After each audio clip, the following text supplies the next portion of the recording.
일단 오르세미소는 길을 잃어버릴 일이 없어요. 너무 단순해요. 그냥 일직선으로 쭉 가시면서 양옆에 있는 작품들 쭉쭉쭉쭉 보시고 끝으로 가시면 에스컬레이터가 있어요. 그리고 그 에스컬레이터를 타시면 5층까지 한 번에 올라가요. 5층 같은 경우가 이제 엄청난 뷰를 자랑하는 사진 스팟. 포토존. 사진 맛집이 우리를 기다리고 있습니다. 바로 그곳이 여기입니다. 짠짠. 아 많이 봤어 SNS에서. 무조건 찍어야죠. SNS 엄청 많이 봤잖아. 여기가 여기가 포토존이죠, 여기가 최고. 나도 여긴지 몰랐네. 오르세였구나. 네. 가고 싶다. 5층은 이 방이 시작부터 좀 재밌어요. 첫 번째 방은 이름을 그냥 벽에다가 새겨놨어요. 그 방 이름을 파비앙 씨가 한번 읽어봐 주실까요? Ah, 네. Aux origines de l'impressionnisme. 네? 인상주의의 기원. 뒤에서 들으니까 번역기 돌린 거 같아. 얼굴을 못 보니까, 얼굴을 못 보니까. 첫 번째 방, 29번 방 같은 경우에는 저는 개인적으로 서양 미술사에서 가장 중요한 작품을 딱 10점만 꼽아봐라 라고 이야기를 하면 저는 이 작품부터 꼭 집어넣어야 된다고 생각을 해요. 뭐지? 바로 이 작품. 풀바 뒤에. 에드와르 마네의 풀밭 위의 점심이라는 작품입니다.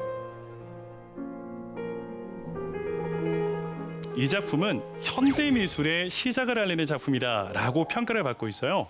왜 그런 평가가 생겼을까? 이 작품이 그려진 게 1863년이거든요. 1863년까지만 하더라도 그림이라고 하는 것은 법칙이 정해져 있었어요. 어떻게 주제는 그렇죠. 그림은 이렇게 그려야 한다. 주제라고 하면 보통 역사, 종교화, 초상화, 풍경화 요 정도? 그러니까 주제가 요 정도밖에 안 돼요. 그때 당시 에드와르 마네가 문득 이런 생각을 한 것 같아요. 왜 저런 식으로만 그림을 그릴까? 아니 지금 19세기 중반이에요.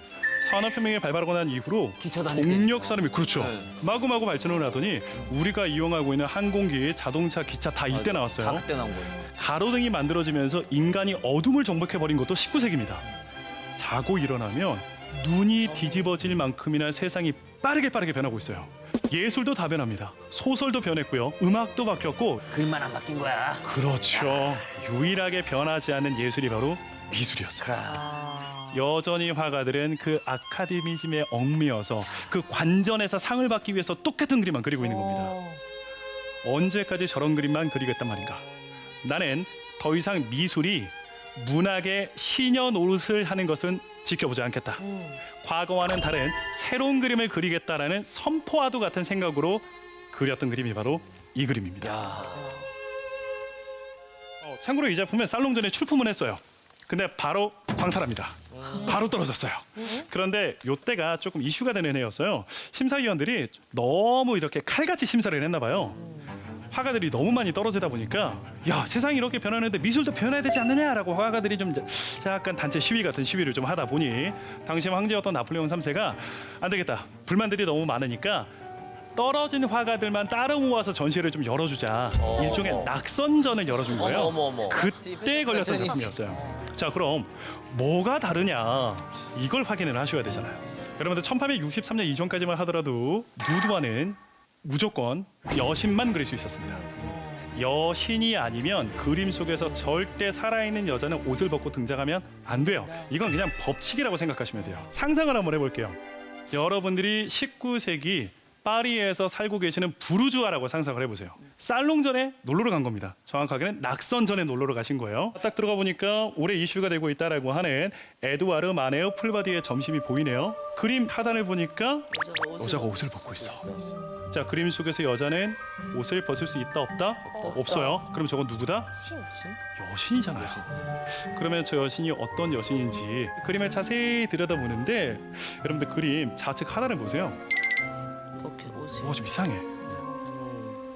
모자하고 네. 원피스 놓여져 있는 거 보이세요? 네. 저걸 보니까 왠지 저 여자는 조금 전까지 옷을 입고 입고 있었던 것 같다. 여러분들 보통 작품 속의 여신들은요 옷을 벗었으면 벗었지 입다가 벗지는 않거든요. 근데 왠지 저 여자는 왠지 조금 전까지 옷을 입고 있었던 것 같아. 뭔가 좀 이상하다. 깨름칙해서 그림을 넓게 봤더니 나 왠지 이 장소 알 것 같아. 내가 아는 장소야. 아는 곳이야? 왠지 나 여기 가본 것 같아.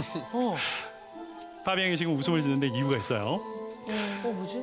당시 마네가 상상으로 그림을 그린 것이 아니라 파리 서쪽에 있는 불륜유 숲이라는 곳을 배경 삼아서 불륜유 숲을 배경 삼아 그림을 그렸어요. 근데 이 불륜유 숲이라고 하는 곳이 파리 시민들이라면 그 의미를 다 알아요. 궁금하다. 뭐예요? 거기는 뭐 이 성매매라든지 뭐 이런 뭐 연인들이 이렇게 뭐 많이 이루어지는 그런 곳입니다. 그러니까 우리나라로 지금 뽕밭 아니야, 뽕밭. 당시의 부르주아들은요 일가들이 다 비슷해요. 오후쯤이 되면은 피크닉 가방 하나씩 챙기고 실제 자기 애인일 수도 있고 내지는 실제 직업 여성들을 데리고 저 숲 안으로 들어갑니다. 그리고 피크닉을 즐기면서 그곳에서 사랑을 나누었던 게 당시 파리 부르주아들의 일상적인 일과였어요.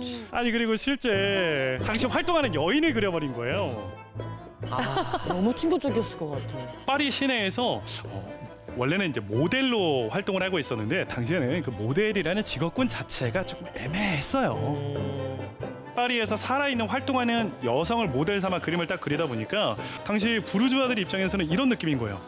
나는 어제까지만 하더라도 저 장소에 가서 저런 식으로 사랑을 나누었는데 오늘은 이 장소를 미술관에서 지금 목격하고 있는 거예요. 아, 너무 파격적인데 그러면 진짜 진짜로? 파격적이다.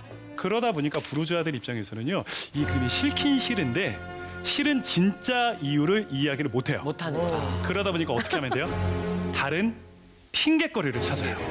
이 그림은 이래서 문제야. 이 그림은 이래서 문제야. 말도 안 되는 그림이야. 말도 안 되는 그림이야. 이래서 문제가 돼. 짧게 몇 가지만 좀 살펴보면 첫 번째는 제 여자의 목이에요. 왜요? 목이 왜요? 목. 목주름? 지금 여자가 몸은 건너편에 있는 남성을 향하고 있는데 목은 우리 쪽을 향하고 있어요. 네. 당시 부르주아들이 이 장면 보고 뭐라 그러냐면 야 목에 주름진 거 봐. 아니 어떻게 사람 목을 저 정도까지 꺾어놓냐. 무슨 마네킹이니. 진짜 이 마네라고 하는 그죠? 남자는 신체에 대한 이해도가 떨어지다 보니까 저런 말도 안 되는 포즈로 그림을 그렸어 라고 지적을 해요. 근데 마네라고 하는 남자가 부르주아 가운데 부르주아였어요. 이 남자 아버지가 법무부 차관까지 지냈어요. 엘리트 교육만 쭉 받아왔던 사람이었거든요. 다시 말해 어떤 식으로 그림을 그려야지 인정받고 내가 명성을 쌓을 수 있는지 명확하게 알고 있는 사람이었어요. 그러니까 교육을 제대로 받은 사람인데 저렇게 그렸대. 욕먹을 줄 아니, 알면서 왜 왜 그렇게 이렇게 그린 그렸어요? 거예요? 엑스선 촬영을 해봤더니 이게 덧칠된 거예요. 출품 직전에 얼굴을 돌려버린 겁니다. 아. 이 여자 얼굴 보기 부끄럽지 않아? 이것들아. 뜨끔하게 한 거지. 그렇죠. 그리고 건너편에 있는 여자도 문제가 돼요. 건너편에 있는 여자 같은 경우에는 지금 연못 속에 들어가 있어요. 그런데 그 연못에 들어가 있는 여자 우측편을 보세요. 뭐가 보이죠? 배? 배가 보여. 네. 자, 이게 완벽하게 원근법을 활용해서 그린 그림이라고 상상을 해보자고요. 보트보다 지금 여자가 크잖아. 더 커요. 응. 보트보다 여자가 더 크다라는 것은 저 여자 키가 최소한 3.5m? 당시 부르주아들 입장에서는 야 봐라 이 마네라고 하는 놈은 그림의 기본 중에 기본인 원근법조차도 제대로 이해하지 못해서 말도 안 되는 그림을 그렸다 라고 또 평가를 해요. 근데 이거 실제 몰라서 그렇게 그렸다? 아니겠죠. 아니겠죠. 알고도 이렇게 그린 거예요. 왜 그랬냐면 저 여자의 포즈를 보면 답이 나와요. 씻는 것 같은데? 그렇죠. 씻으려고 하고. 지금 한 손으로는 자신의 치맛자락을 들어 올리고 나머지 한 손으로는 자신의 은밀한 부위를 씻고 있어요. 조금 전에 이 장소에서 어떤 일이 벌어졌는지 지금 내용 전달을 하고 있는 거예요. 너무 소름이야. 아카데미즘의 입맛에 맞는 자 그런 뻔한 그림을 그리기 위해서 원근법을 적용시켜 버리면 저 여자가 반 이상 줄어들어요. 그럼 어떤 포즈를 취하고 있는지 어떤 내용인지 알 수가 알 수가 없잖아요. 없죠. 법칙보단 내용 전달이 더 중요해. 라면서 저서 키워버린 거예요. 근데 여기서 더 과감한 게 여자들과 남자들의 차이가 있어요. 여기서 부르주아들이 분노합니다. 우리는 조금 전에 이 장소에서 어떤 일이 벌어졌는지 다 알아요. 그래서 여자들은 그 상황에 맞게 옷을 벗고 있는데 남자들은 옷을 입고 있잖아요. 넥타이까지 지금 다 아무렇지도 착용하고 않을까. 있어요. 그렇죠. 자기네들은 떳떳하고 도덕적인 척 연기하는 그런 가식적인 부르주아들을 비난하기 위해서 그린 거죠. 그러다 보니까 당시 부르주아들이 얼마나 분노스럽겠냐고요. 말도 안 되는 그림이다. 당장 찢어 없애버려야 되는 그림이다. 그래서 당시 1863년에 가장 욕을 많이 먹었던 작품으로 평가받고 있어요. 하지만 마네는 내가 이렇게 욕을 먹더라도 나는 더 이상 뻔한 그림 그리지 않겠다. 야, 더 이상 옛날 얘기 그만 좀 그려라. 진짜 살아 숨쉬는 우리들의 이야기, 진짜 이야기를 그림 속에 담아놓겠노라며 그 아카데미즘이 정해놓은 모든 주제, 형식 다 무시한 채 자기 마음대로 그려버렸던 그림이 바로 이 풀바디의 점심이라는 작품입니다. 자, 제가 이 작품이 중요한 작품이라고 말씀을 드렸잖아요. 네. 그래서 현재는 이 작품을 뭐라고 평가를 하냐면 그 수백 년 동안 화가들을 올감했던 그 족쇄를 처음으로 끊어버리고 끊어버려. 화가들에게 자유의 의지를 심어주었던 작품이 이 작품이기 때문에 이 작품으로부터 현대미술이 시작이 되는 거다. 그래서 에두아르 마네가 현대미술의 아버지다라고 이야기를 하는 거예요. 그래서 1863년이 중요한 거예요. 그러니까 지금 생각해도 에두아르 마네라고 하는 남자가 굉장히 좀 파격적인 화가이기도 했어요. 당시 주류 세력들은 마네를 인정하지 않았지만 굉장히 파격적이고 새로운 생각으로 새로운 그림을 그리는 화가이다 보니 젊은 화가들, 20대 초반의 젊은 화가들은 저거다. 저게 진짜 예술이다. 마네 선배님을 따라 저런 새로운 그림을 그리자라면서 추종자들이 생기기 시작하거든요. 근데 그 추종자들이 여러분들 다 한 번쯤은 들어보신 적이 있는 사람들이에요. 대표적으로 클로드 모네, 오기스트 르누아르, 에드가르 드가, 세잔, 피사로, 흔히 우리가 이야기하는 인상주의 화가들이에요.